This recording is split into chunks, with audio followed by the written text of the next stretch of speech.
دو براعظموں پہ پھیلا ہوا ترکی یورپ یا ایشیا کی طاقتور ترین مسلح افواج میں سے ایک کا حامل ہے۔ 4 لاکھ سے زیادہ افواج رکھنے والا ترکی اپنی فوج کو بری، فضائی اور بحری افواج میں تقسیم کرتا ہے۔ اسپیشل فورس کی ایک کور بھی موجود ہے جو براہ راست ترکی کے جنرل سٹاف کے متحت آتی ہے۔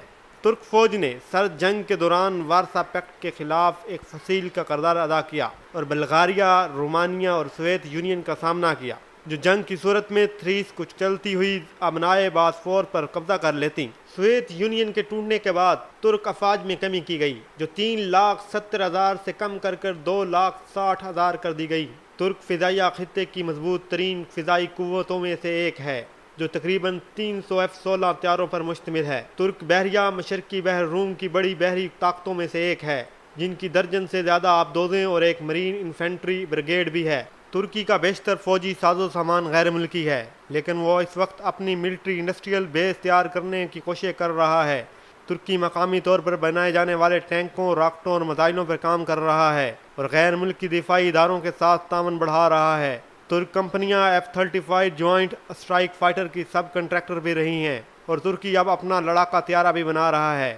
اس کو ذہن میں رکھتے ہوئے ہم آپ کو بتا رہے ہیں کہ ترکی فوج کے پاس طاقتور ترین ہتھیار کون سے ہیں۔ Stand off cruise missile F-35 programme کا حصہ ہوتے ہوئے ترک دفاعی ادارے روکتان نے stand off missile cruise missile بنانے کے لیے لاک اینڈ ہیڈ مارٹن کے ساتھ شراکت داری کی۔ اسٹینڈ آف میزائل ترکی کا پہلا کروز میزائل ہے جو زمین اور سمندر میں اہداف پر حملہ کرنے کے لیے تیار کیا گیا ہے۔ اس کے مختلف ورژن زیر تعمیر ہیں، لیکن سب سے جدید version stand off missile J ہے۔ Lockheed Martin stand off missile J کو انتہائی مفید، بہت اہمیت کے حامل، جنگی اور زمینی اہداف کے خلاف استعمال کے لیے بنایا گیا میزائل قرار دیتا ہے۔ ان میں سے زمین سے فضا میں مار کرنے والے میزائل کی سائٹس، نظر آنے والے ہوائی جہاز، اسٹریٹجک اثاثے، کمانڈ اینڈ کنٹرول سینٹر اور بحری جہاز شامل ہیں۔ بیشتر کروز میزائلوں کی طرح اسٹینڈ آف میزائل جے ایک ٹربو جیٹ طاقت رکھنے والا میزائل ہے اور یہ آواز کی رفتار سے کم پر پرواز کرتا ہے۔ یہ 155 میل کی رینج رکھتا ہے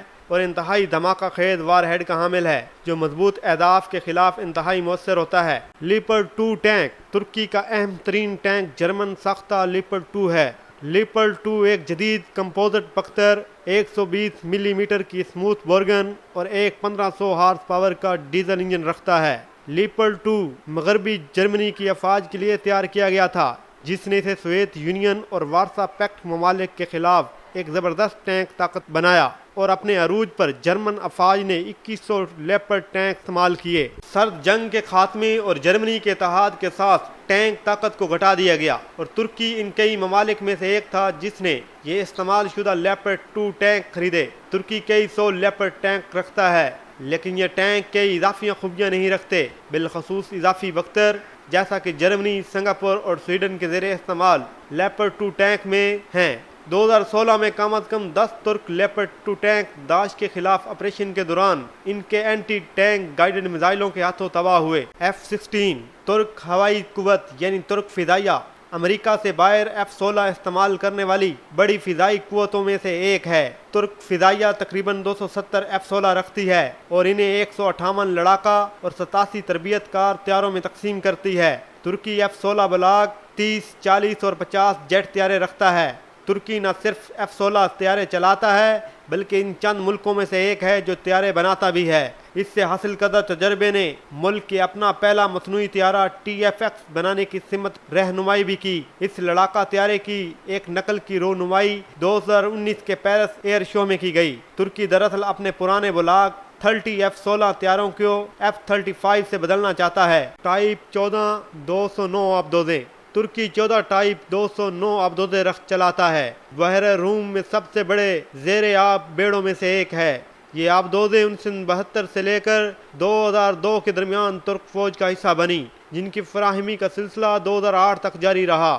B-61 نیوکلیئر بم ترکی ہرگز ایک نیوکلیئر ہتھیار رکھنے والا ملک نہیں ہے، البتہ سرد جنگ میں صف اول کے ملک کا درجہ حاصل ہونے کی وجہ سے انقرہ امریکی جوہری ہتھیاروں کی بڑی تعداد کا نگران ضرور بنا۔ امریکہ ترکی کی انجلک ایئر بیس پر تقریباً 90 عدد B-61 نیوکلیئر بم رکھتا ہے، جن میں سے 50 امریکی فضائیہ کے پاس ہیں جبکہ 40 ترک فضائیہ کے پائلٹوں کے لیے متعین کیے گئے ہیں۔ B-61 نیوکلیئر بم سخت امریکی فوجی نگرانی میں ہیں اور ان کے لیے اٹھائے گئے حفاظتی اقدامات ایسے ہی ہیں کہ امریکی افواج کے علاوہ کسی بھی دوسرے فریق کے لیے تقریباً ناممکن ہے کہ وہ انہیں استعمال کرے۔ ترک افواج جنگ کے دنوں کے علاوہ ان ہتھیاروں تک رسائی نہیں رکھتی اور تب بھی صرف امریکی اہلکاروں کی رہنمائی اور نگرانی میں ہی ایسا کر سکتی ہے۔